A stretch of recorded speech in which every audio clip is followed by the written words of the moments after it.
What's up guys, it's X-Rays and welcome to a new episode of the Call of Duty Zombie story.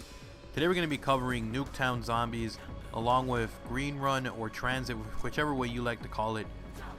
This is part 5 of the zombie story, so if you guys want to check out the other 4 parts, the link to the 4th part is going to be down in the description, or you can go to my videos on my channel and just check those out.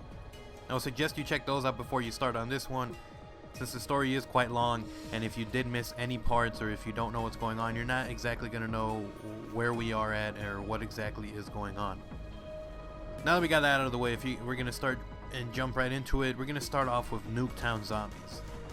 Nuketown Zombies actually happens during the events of Moon. So for you guys that need a quick recap as to what happened on Moon, basically at this point it's Richtofen's grand scheme. He's trying to get control of the zombies, and this is actually quite visible during the gameplay that you guys are watching. When you start playing Nuketown Zombies, as you can tell, all the zombies, their eyes are all yellow. But as you start playing and you start progressing and you get further up in rounds, you notice that the zombies' eyes turn blue. A lot of people were thrown off when Nuketown Zombies came out because of the fact that Nuketown Zombies had yellow eyes, while the people who were playing on Transit, who were playing on Green Run, saw that the zombies had blue eyes, and they never really understood the connection between that. If you are a zombie noob and don't know what I'm talking about, a lot of people were really confused when the trailer for Nuketown Zombies and the trailer for Transit came out, because first of all, everybody was used to zombies having yellow eyes. It was the way that it was back in World at War, back in Black Ops, the original zombies that was in Black Ops, all the maps, because at that point Samantha Maxis was the one who was in control of the zombies. Now once you get into Transit, you get into Green One, you notice that all their eyes are blue because at this point Richtofen is in control of the zombies. It's after Richtofen gets control on the moon and he's stuck on the moon, he switched bodies, or he switched souls really, with Samantha. So when people started playing Nuketown Zombies and they noticed that their eyes were yellow, they were in for quite a treat.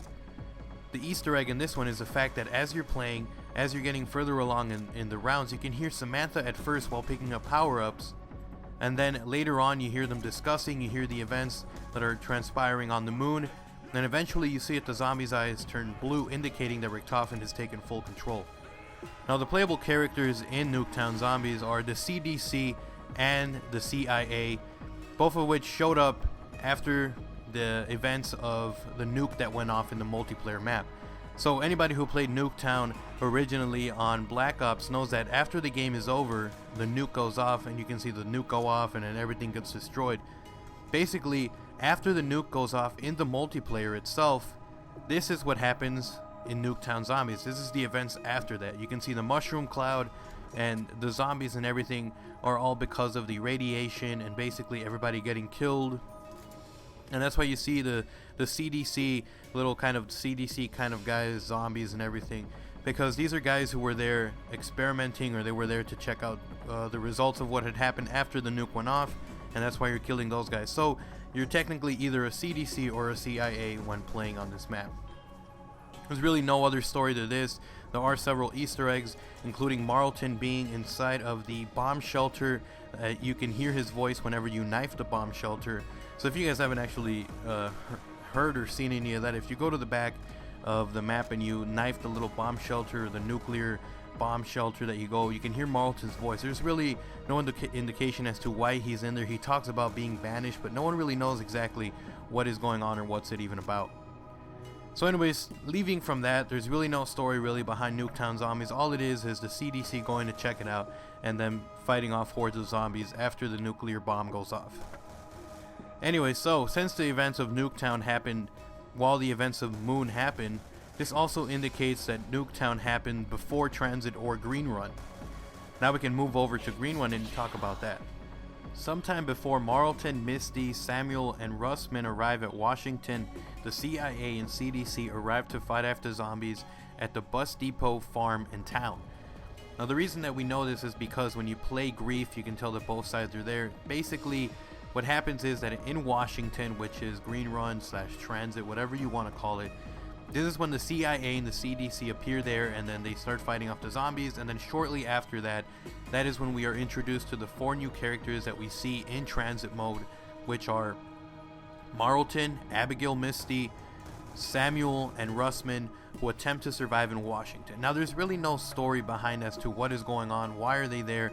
All we do know is that Misty knows who Russman is, and there's really kind of like a weird relationship going on between them. Russman likes Samuel, and Marlton has a fondness for Abigail or Misty, and they both kind of like each other. It's kind of insisted upon it. But there's really no indication as to how they met each other. All we do know is that they're trying to survive in Washington, and that there's a few strange things going on. First of all, Russman is dressed like a hobo. He's got a sneaker in one foot, he's got a boot in the other. He apparently knows Abigail. There's no reason as to how they know each other. There just kind of is insisted that they know each other. Another thing that is known is that Misty, both her parents were killed by zombies. And, you know, there's really no story behind what is going on Transit. Apart from the fact that Misty, Samuel, Marlton, and Russman are trying to survive, there's really no indication as to what is the continuation of the story. There are several Easter eggs that are in the game that you notice yourself. There's 2 Easter eggs.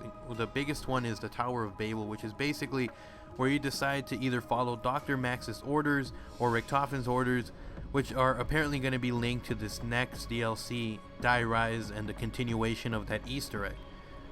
Another thing that we do know from this is that Samuel is the only one who can hear Richtofen's voice. It's a little strange. There's really no indication as to why that is. Some say that he has some kind of, schizophrenia, and that's the only reason he can hear Richtofen. There's really no indication as to if Samuel has some kind of link to Richtofen or any of their previous lives. Some people speculate that Marlton is the next one who's gonna kind of take over the zombies and do everything, but again, there's no indication, there's no story behind the whole thing. So technically, Transit / Green Run is kind of like this filler. There's nothing really going on. All we do know is that they're trying to either help out Dr. Max's or help out Richtofen. I have a theory that both of them are trying to reach the Earth again, since, Tower of Babel was originally, this whole story about how they tried to build this tower to try to get to heaven. In this case, I think Tower of Babel signifies that they're trying to get to the moon, or that Richtofen is trying to find some way to get access back to the Earth to get full control. Again, because Dr. Max's had that backup plan that where he shot the missiles at the Earth, and this is how the Earth was all destroyed and everything, to try to weaken the powers of Richtofen. So, depending on which Easter egg, it's going to be continued in Die Rise. Anyways, guys, I hope you guys enjoyed part 5 of the zombie story. If you guys did, remember to slap a like on this video. Remember to leave a favorite.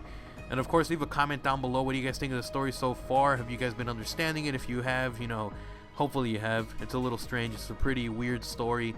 And if you guys are new and you guys don't know what I'm talking about, go ahead and watch the other previous episodes. And yeah, I hope you guys enjoyed. There's probably going to be a part 6 where I talk about the events of Die Rise, but as for now, there's going to be nothing until the story is completely revealed. And anyways, I hope you guys enjoyed. I'm out. Peace.